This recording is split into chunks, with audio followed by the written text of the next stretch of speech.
Agatha, mas o que eu devo estudar para a prova do Enem 2023? O meu nome é Agatha, eu sou estudante de Medicina da Federal e hoje nós vamos falar sobre cronograma. Primeira coisa que eu tenho que citar aqui é que nenhuma matéria ou nenhum conteúdo é mais importante que outro, tá? Ou outra matéria, enfim. Por quê? Porque eu vejo muita gente assim falando que, nossa, Agatha, natureza e matemática tem um peso muito maior na prova, né? Então eu acho que eu vou focar muito em matemática e natureza e deixar o resto meio que de lado, ou estudar quando der tempo. Esse é um grande erro, tá? Principalmente se você quer medicina. Por quê? Porque medicina sem dúvida, vocês já estão cansados de saber disso, é o curso mais concorrido aí do país, né? E qualquer questão importa, qualquer ponto importa e vai fazer diferença lá na sua posição no SISU, vai ser o que vai definir a sua vaga, entendeu? Se você vai ou não ficar dentro ali das vagas que tem disponíveis na faculdade que você deseja.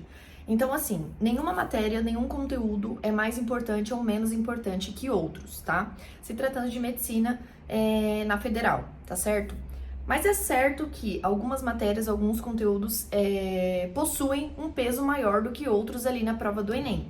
Inclusive, gente, redação, tá? Já que vocês estão falando de peso aí, eu vejo muita gente falando de matemática e de natureza e esquecendo de redação.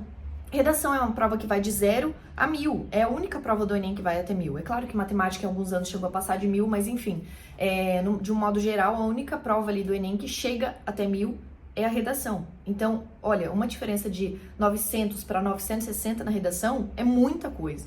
É muita coisa, entendeu? Enfim, é só porque muita gente acaba, focando muito em matemática e natureza e esquece de redação, né? Que é também uma prova aí que tem muito peso. Mas isso não significa que você deve estudar só essas 3 matérias e deixar o resto de lado. Porque, assim, uma coisa que fez total diferença na minha média final do Enem foi linguagens. Por quê? Porque eu acertei 38 questões e eu fiquei com um TRI altíssimo, que fez total diferença lá na minha média final do Enem. Entendeu? Então, é por isso que eu falo tanto que não se deve deixar de lado o primeiro dia do Enem. Não se deve deixar de lado nenhuma matéria, nenhum conteúdo, tá?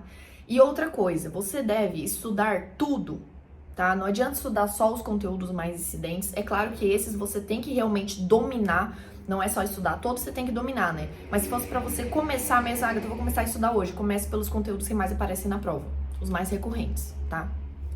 Então, assim, não é pra você estudar só o que já caiu na prova. Ai, Agatha, esse assunto aqui nunca caiu na prova do Enem, então eu não vou estudar. Cada questão e cada conteúdo importa. Então, não vem com esse negócio de, isso aqui nunca caiu no Enem, então não vai cair esse ano. Porque vai cair. Em algum momento vai cair. Se tá lá na grade do ensino médio, vai cair.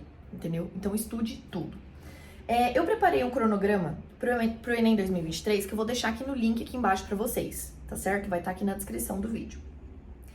Sobre as instruções de uso desse cronograma, o que eu tenho pra falar aqui pra vocês? Lá no site até tem um vídeo explicativo, eu tô com o cronograma aqui aberto, por isso que eu tô olhando pra cá. Eu deixei até um vídeo explicativo lá sobre como utilizar. Por quê? Porque os conteúdos eu coloquei aqui de modo mais abrangente. Então, por exemplo, em geografia, que eu tô aberto em geografia, tem um tópico chamado geografia agrária. Só que dentro desse conteúdo tem vários tópicos que você precisa estudar, entendeu? Então, quando você vai pegar esse cronograma aqui pra estudar, tenta ser mais detalhista aí nessa questão de estudar cada um desses tópicos, entendeu? Ou, por exemplo, aqui em biologia, por exemplo, tem ecologia, mas tem vários conceitos dentro da ecologia que você precisa saber, são vários subtópicos dentro de cada um desses tópicos, entendeu? Então, você tem que esmiuçar isso daí, tá certo? Então, vamos começar por linguagens. Eu coloquei aqui interpretação, que basicamente sabendo interpretação você resolve praticamente o primeiro dia do Enem inteiro, né? Tem vários vídeos aqui no canal falando sobre isso. Períodos literários aí de literatura, gênero textual, figuras de linguagem, tipos textuais e variação linguística. Já em sociologia, eu coloquei aqui cultura e indústria cultural, cidadania, desigualdades sociais, aí alguns filósofos, Max Weber, o Marx, né, que é o Karl Marx, enfim, não sei falar direito, e o Durkheim. Aí também tem outros conceitos, né? Tem outros filósofos, sociólogos aqui, como o Marshall, o Adorno e o Horkheimer, e o Montesquieu também. Aí tem outros conceitos, por exemplo, movimentos sociais, política, Estado e governo e revolução científica e industrial. Aí vocês estão entendendo? Eu não vou falar todos os tópicos aqui, porque realmente são muitos tópicos, tá? Outra coisa importante que eu tenho que citar aqui pra vocês. Esses conteúdos, eles não estão dispostos de modo...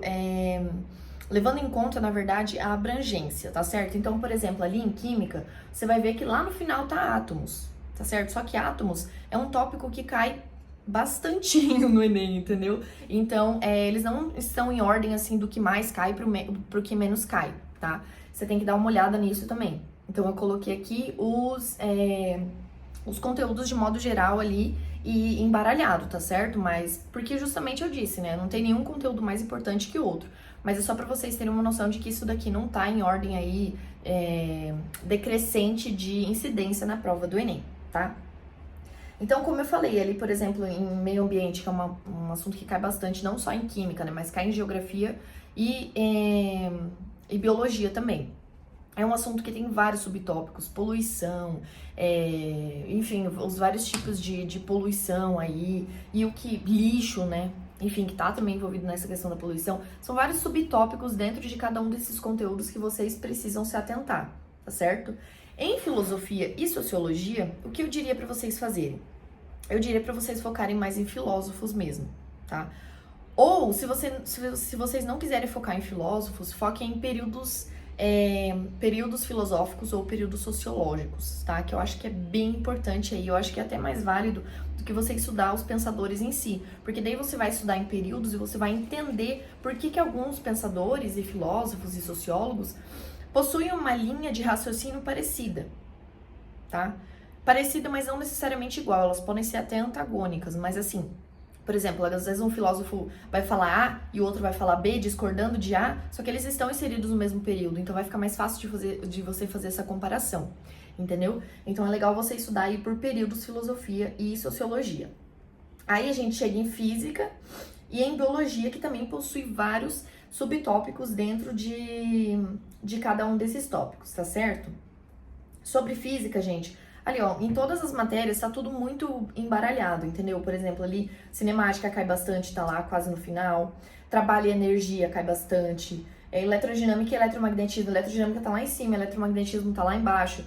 Mas são dois conteúdos que têm uma frequência relativamente parecida, tá certo? E ali, a última matéria que a gente encontra é matemática, tá certo? Ali, a questão da matemática, ela tá até que relativamente em ordem. Se bem que lá no final tem muitos conteúdos que tem uma incidência bem grande. Então, não está em ordem mesmo. Mas, enfim, função trigonométrica é uma coisa que cai bastante. Progressões cai relativamente. Gráficos, despenca. Não cai, despenca na prova, entendeu? Então, você precisa estudar gráficos, domine gráficos. Uma dica, tá? Sei que não faz parte desse vídeo, não é o tema desse vídeo. Mas, enfim, se você tem dificuldade com gráficos, encontre alguns programas. E além disso, para você montar gráficos, tá? E além disso, cria umas ideias na sua cabeça para você montar gráficos ali na mão mesmo. Ou enfim, você pode montar na mão ou nesses programas. Por exemplo, tem o Canva. Acho que no Excel também dá para montar gráficos, né? Eu não tenho certeza, mas eu acho que sim. Enfim, você pode montar no Canva, no Excel, enfim, ou montar na mão mesmo para você ir treinando essa questão de gráficos se você tem dificuldade de entender, né, de interpretar isso daí, tá certo? E daí ali no final, eu coloquei um vídeo explicativo, se bem que eu já expliquei tudo aqui pra vocês nesse vídeo, né, que eu acabei de falar aqui pra vocês. Mas assim, ali no final, vocês têm um link para clicar em Quero adquirir o cronograma individual. Porque esse cronograma, ele é um cronograma mais geral, tá certo? Você pode se basear nele, mas como eu disse, ele não tá as matérias que tem uma incidência maior no Enem. Ou, por exemplo, se você tem mais tempo ali estudando no cursinho, não envolve aquela questão do individual, entendeu? Ah, esse conteúdo aqui, eu acho que eu preciso dar uma olhada mais, porque apesar dele não cair muito no Enem, já caiu algumas vezes, tem uma frequência relativamente alta, mas eu não dominei eles ainda, entendeu? Não leve em questão essa questão do individual, entendeu? Então, se você quiser adquirir esse cronograma personalizado e individual, você pode clicar nesse link que tá ali no final do site e responder o formulário que eu coloquei ali, tá certo? Você tem a opção de adquirir o cronograma individual, que daí eu vou entrar em contato com você, eu vou fazer uma série de perguntas para entender como é que tá essa questão aí da sua rotina, quais matérias você tem mais dificuldade, enfim, um acompanhamento individual mesmo para conseguir montar esse cronograma para você. Então você tem a opção de adquirir o cronograma ou de adquirir a mentoria, tá certo? Então, ou os dois, enfim, o que você achar melhor. certo? Qual que é o valor desse cronograma, Agatha? O cronograma, ele custa R$ 49,90. Tá? É um valor super acessível, então assim, eu acho que é super válido para você se você tem uma dificuldade a mais aí na organização ou se você quer uma coisa mais individual, tá? E qual que é o valor da mentoria? A mentoria, ela possui um acompanhamento de 3 meses, então são 3 encontros, tá certo? Um no primeiro mês, né, na qual eu vou passar as instruções ali e tudo que você precisa saber, um acompanhamento realmente bem personalizado, tá? Sobre toda a estratégia que eu utilizei e numa reunião mesmo pelo Google Meet e depois serão mais 2 encontros, tá certo? Então vai ser um acompanhamento de 3 meses. Qual que é o valor dessa mentoria? R$ 397. Mas se você preferir, você pode pagar também em 3 parcelas. Cada uma dessa parcela antes do nosso encontro, tá certo? Que daí ficaria o valor de 132 aí por sessão ou por mês, né? Eu vou deixar o link do cronograma aqui embaixo. Foi isso por hoje. Bons estudos!